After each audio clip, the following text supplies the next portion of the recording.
Et salut tout le monde, c'est Vrox, on se retrouve sur World War 2 pour parler des armes principales de Call of Duty. Je vais vous proposer mes différentes astuces sur Call of Duty World War 2 pour monter rapidement ces armes en or. Je vais vous détailler chaque classe, chaque catégorie d'armes plutôt, et je vais vous expliquer pourquoi je prends ces accessoires et pourquoi je vais dans certains modes pour monter différentes armes.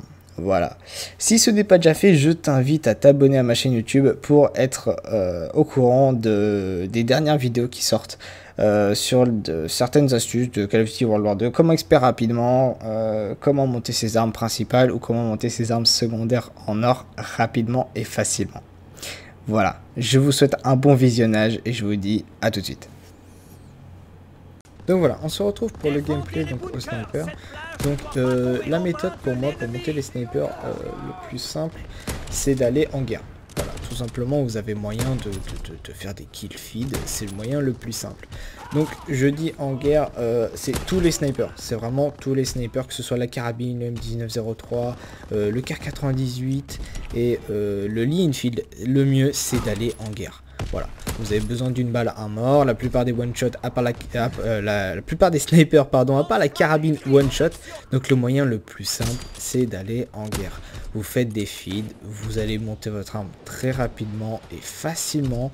Les joueurs en guerre font que rush parce que le ratio ne compte pas. Même si vous n'êtes pas très bon en sniper, même si vous faites des scores de merde, et ben au moins en guerre le ratio c'est pas compté. Donc vous êtes tranquille, vous pouvez rush, vous pouvez faire votre truc. Donc voilà, au niveau des snipers, c'est la façon la plus simple. Que ce soit pour vos sanguinaires, pour faire vos 2 kills très rapidement.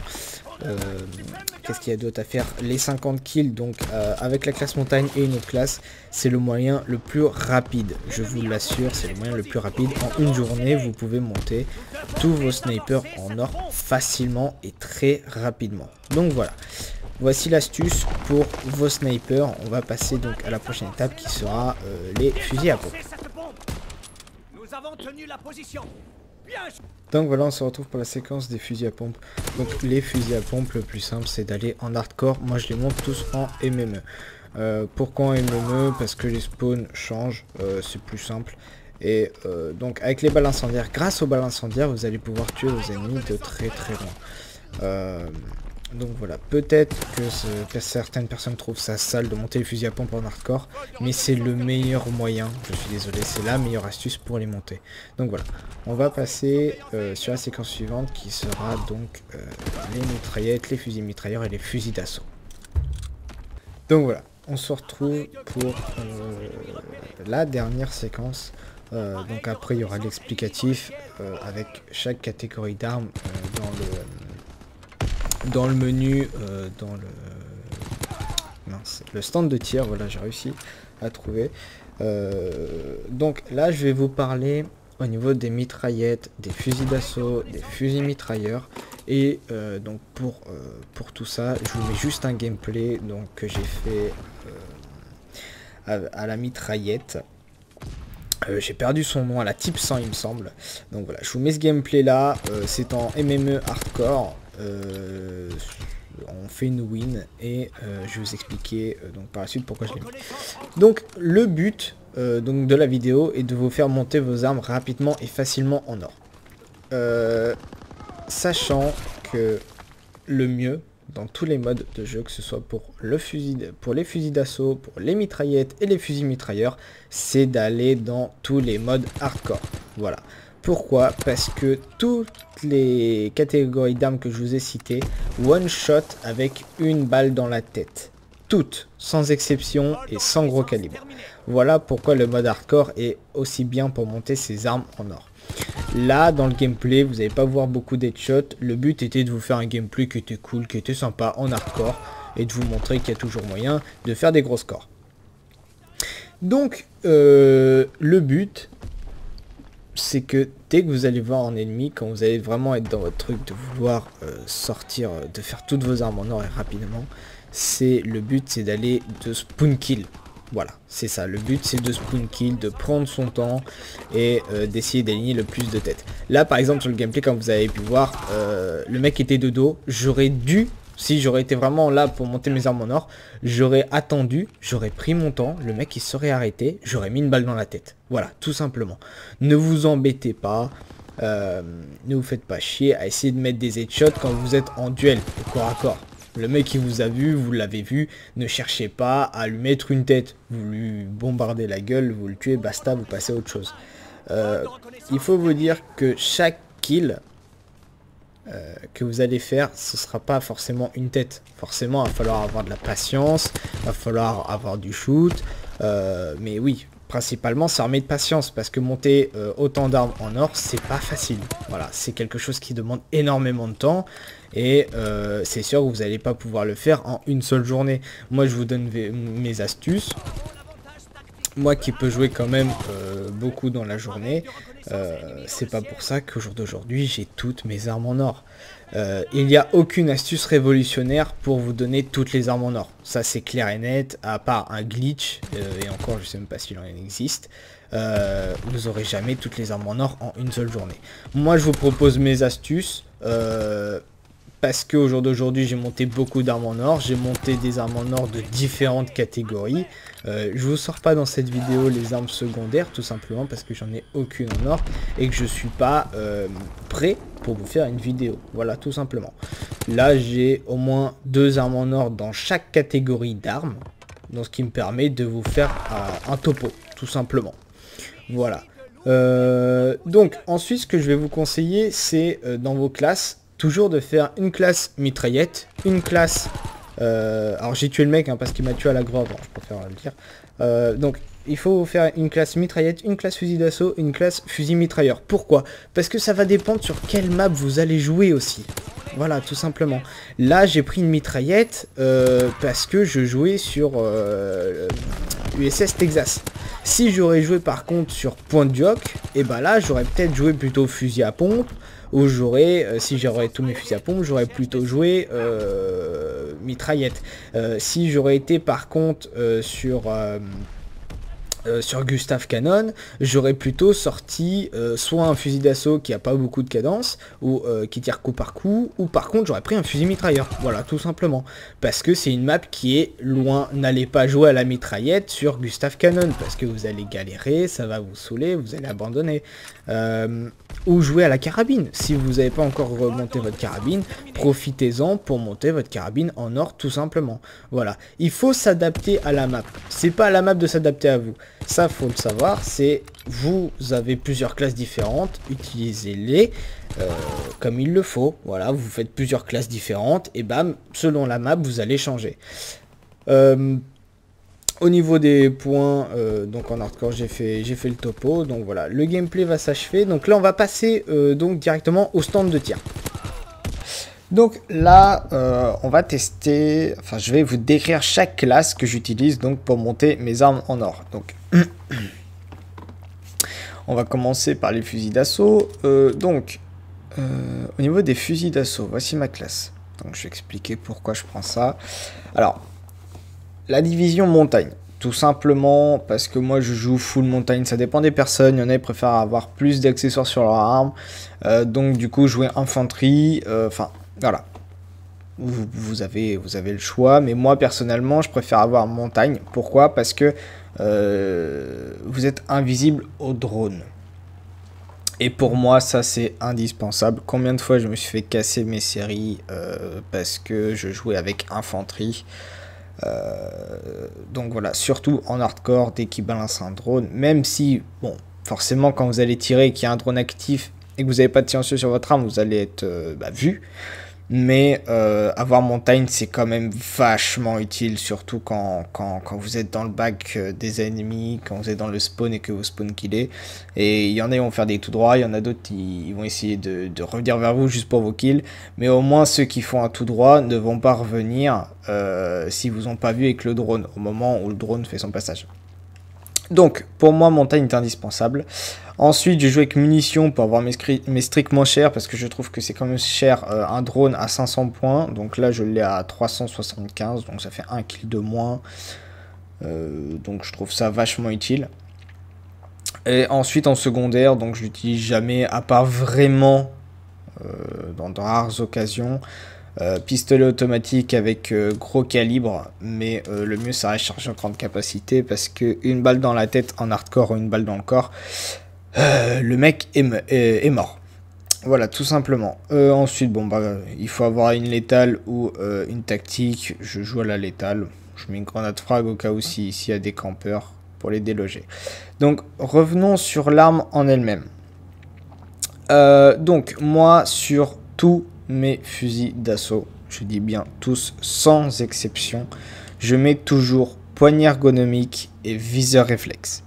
Vu qu'on joue en hardcore, ça sert strictement à rien de mettre gros calibre, ça sert à rien de mettre balle blindée, ça sert à rien de mettre rayure avancée, sauf sur quelques armes, mais vraiment si vous jouez avec infanterie ou que vous mettez réactif, oui c'est ça, réactif. Donc vous êtes entre 3 ou 4 accessoires. Là d'accord, bon bah chargeur grande capacité. Moi personnellement en 3ème je mettrai chargeur grande capacité et en 4ème je mettrai rayure avancée si on est sur une M1941 par exemple, parce qu'elle a que 6 de dégâts. Compare à la FG42 qui en a 7, c'est 1 point de dégâts, mais ce point de dégâts est énorme en hardcore parce qu'avec la FG42 vous one-shotez de très loin. Et avec la M1941, je sais que c'est 2 balles, de très loin. Quand je dis de très loin, en général, c'est soit dans les docks de London Dock, ou sinon c'est point du hoc entre les deux bunkers, donc les bunkers qui sont à l'extrémité de la map.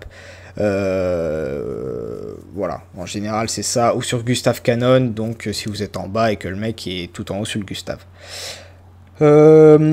Donc au niveau de la main garant c'est pareil, les armes qui sont coup par coup ou les armes qui sont automatiques, j'utilise toujours les mêmes accessoires pour moi, donc poignée ergo, viseur réflexe, et si vous pouvez rajouter un accessoire, donc en priorité moi je mettrai chargeur grande capacité ou rayure avancée pour avoir plus de dégâts de loin. Ensuite donc maintenant que j'ai fait les fusils d'assaut, je vais vous montrer au niveau des mitraillettes. Les mitraillettes, on est à peu près pareil, on a à peu près la même classe, donc je vais la faire correctement. Voilà. Donc, je garde toujours le même spécialiste, le même entraînement de base, toujours grenade frag et la secondaire, elle ne change pas. Au niveau des mitraillettes, donc moi personnellement, aucune mitraillette, enfin... toutes les mires des mitraillettes ne me gênent pas. Il n'y en a aucune qui me pose problème. Donc personnellement, sur les mitraillettes, je ne mets pas de viseur réflexe. Donc, si on enlève le viseur réflexe, je tourne avec poignée ergonomique et chargeur grande capacité sur... même pas 90, non, sur 100% de toutes mes mitraillettes, je joue comme ça. La poignée ergo qui change quand même au niveau des duels pour être plus rapide à la visée, et chargeur grande capacité qui vous permet de recharger moins de fois et puis de pouvoir enchaîner plusieurs mecs. Donc c'est comme ça sur toutes mes mitraillettes, que ce soit la Gris Gun, la PPSH, la Type 100, la Wave, la M1928 ou la MP40, je tourne toujours avec ces deux accessoires là. Et je reste toujours avec deux accessoires. Si vous jouez avec infanterie ou réactif, ou les deux en même temps, moi je vous conseillerais de mettre donc tir rapide et par la suite rayure avancée. Ou rayure avancée et tir rapide. Plutôt dans ce sens-là. Plutôt rayure avancée et après tir rapide. Rayure avancée va quand même vous permettre de mettre moins de balles au niveau du duel. Vos duels. À longue distance, c'est normal si vous mettez 2 balles. Par contre, à moyenne distance, donc vous mettrez plus de 2 balles. Normalement, vous en mettrez qu'une seule. Donc, voilà. Donc, les mitraillettes, j'ai fait le tour. Et au niveau donc des fusils mitrailleurs. Donc, fusil mitrailleur, on va prendre... hop, on va prendre celle-ci. Donc fusil mitrailleur c'est toujours la même chose. Personnellement pour moi je déteste la mire de tous les fusils mitrailleurs et je ne peux pas jouer avec les fusils mitrailleurs à la mire. J'y arrive pas, je ne sais pas pourquoi. Donc pour moi ça revient comme les fusils d'assaut. On part sur viseur réflexe avec toute la même classe. Viseur réflexe, poignée ergonomique. Donc par la suite, vu qu'il n'y a pas de rayure avancée, vous pouvez mettre un chargeur grande capacité. Je vous déconseille le tir rapide sur par exemple la MG15 et si je vous dis pas de bêtises, la MG42, parce que ce sont deux fusils mitrailleurs qui ont quand même une bonne cadence. Quand on regarde la MG15, elle est à 7 et l'autre elle doit être pareil, je crois à 7 ou 8. Donc vu que ce sont des armes qui tirent déjà très rapidement, ça sert à rien. Par contre sur la Lewis et la Bren, qui sont donc deux fusils mitrailleurs qui ont une cadence qui est pas très élevée, vous pouvez vous permettre de mettre un tir rapide. C'est faisable. Ensuite en hardcore, de toute façon comme vous avez vu dans la vidéo, on privilégie le coup par coup de très loin pour être bien précis. Si vous êtes dans le bac de quelqu'un, prenez votre temps pour lui mettre une tête. Toutes les occasions sont bonnes à prendre. Voilà, il faut partir sur ce point de vue là. Vous n'êtes pas là pour faire des véritables carnages, vous êtes là pour monter vos armes. Donc le but ce n'est pas de faire des 30-10, de faire voilà, même si vous terminez à 1 de ration, on s'en fout, même à 0,50. Le but c'est d'aligner le plus de têtes. Donc il faut prendre son temps, aligner, avoir une bonne sensibilité qui est adaptée à votre style de jeu. Il faut saisir chaque occasion. Donc on va continuer aussi sur les fusils à pompe. Donc les fusils à pompe de toute façon c'est à monter en hardcore comme je l'ai dit précédemment. Au niveau des fusils à pompe, qu'est-ce que je peux vous conseiller? Donc tous les fusils à pompe, donc celui-là est semi-automatique, celui-ci est pas semi-automatique coup par coup, mais il a un chargeur de 7, comparé aux deux autres qui ont un chargeur de 2. Moi je vous conseille donc tir rapide. Et je vais faire la classe avec mon fusil à pompe de combat, ce sera plus simple. Donc je vous conseille tir rapide et rayure avancée. Voilà. Donc pourquoi ces deux-là, tir rapide, même sur les deux coups, tir rapide est vraiment bien. Ça vous permet de tirer plus vite tout simplement. Si vous avez plusieurs ennemis ou si vous ratez une balle, vous avez moyen de vous récupérer ou de faire ou d'aligner plusieurs mecs. Et rayure avancée tout simplement pour avoir plus de portée. Déjà que je me suis rendu compte que les balles incendiaires touchaient de plus loin. Enfin je trouve personnellement. Donc plus rayure avancée, vous avez moyen en hardcore de mettre des balles de très très loin. Je sais que ça va faire griser plusieurs personnes, je suis là pour donner des astuces, je donne mes astuces. Certes, monter ces fusils à pompe en hardcore, il y en a, ils trouvent ça, enfin il y en a qui trouvent que c'est dégueulasse de donner l'astuce. Je suis pas là pour vous mentir, moi je fais ça comme ça.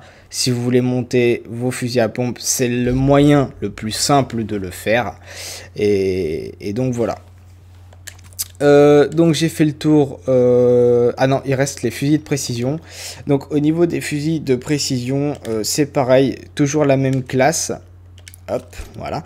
Toujours la même classe. Et au niveau des snipers, donc là, il y en a qui sont différents. Donc, on va parler du Lee Enfield, du M1903 et du Kar 98. Moi, je mets ces deux accessoires-là principalement. Donc, le tir rapide et le chargeur grande capacité pour pouvoir aligner plus de mecs sans recharger. Et au niveau de la carabine, hop, voilà. Au niveau de la carabine, il n'y a rien qui change. C'est toujours les mêmes accessoires. Je mets tir rapide et chargeur grande capacité. Donc au niveau de la carabine, je voulais quand même revenir sur le point. La carabine, vous pouvez très bien la monter en normal, en MME normal, comme moi j'ai fait. Vous pouvez voir que sur ma carabine, j'ai énormément de tire-tête. C'est parce que je l'ai monté juste en faisant des tire-tête. Donc je ne l'ai pas monté en hardcore, je ne l'ai pas monté en guerre non plus. Je l'ai vraiment monté en MME normal.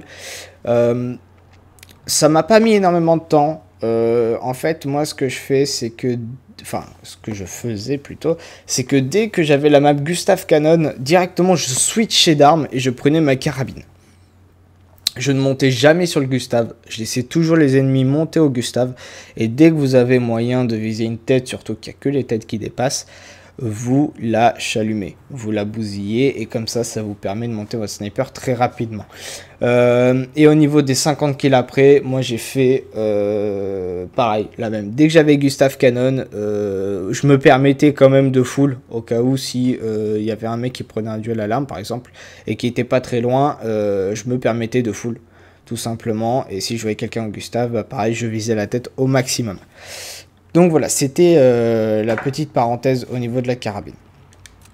Donc, je vous ai fait le tour de toutes les armes. Moi, personnellement, je marche comme ça. Ça me permet d'avancer tranquillement. J'avance à mon rythme. Je suis sur d'autres jeux en même temps. Donc, là, au jour d'aujourd'hui, j'ai à peu près 1, 2, 4, 5... 6, 7, 8, 9, 10, 11. J'ai 11 armes en or en ne jouant pas H24 parce que je dois être à 2 heures de jeu, sachant que j'ai énormément profité du double XP. D'ailleurs, il y a une vidéo qui va sortir prochainement pour vous expliquer comment XP très rapidement sur Call of Duty. Et ce sera une véritable astuce parce que j'ai vu certains youtubeurs faire d'autres vidéos sur ce sujet. Pour moi, c'est pas la meilleure astuce. Y a plusieurs personnes qui oublient de parler de certaines choses sur Call of Duty qui sont très importantes et qui vous permettent d'XP vraiment rapidement. Et c'est vraiment pas négligeable sur le long terme. Vous comprendrez pourquoi je dis ça dans une prochaine vidéo, dans la vidéo qui va sortir très prochainement. Donc voilà, je vous ai tout dit, je vous ai dévoilé toutes mes astuces pour monter vos armes principales en or. Je dis bien principales parce que dans la vidéo, vous n'allez pas voir les secondaires. Les secondaires, ce sera sur une prochaine vidéo, comment monter ces armes secondaires rapidement en or. Voilà, je vous remercie d'avoir regardé la vidéo, je vous dis à très bientôt, salut, c'était Vrox.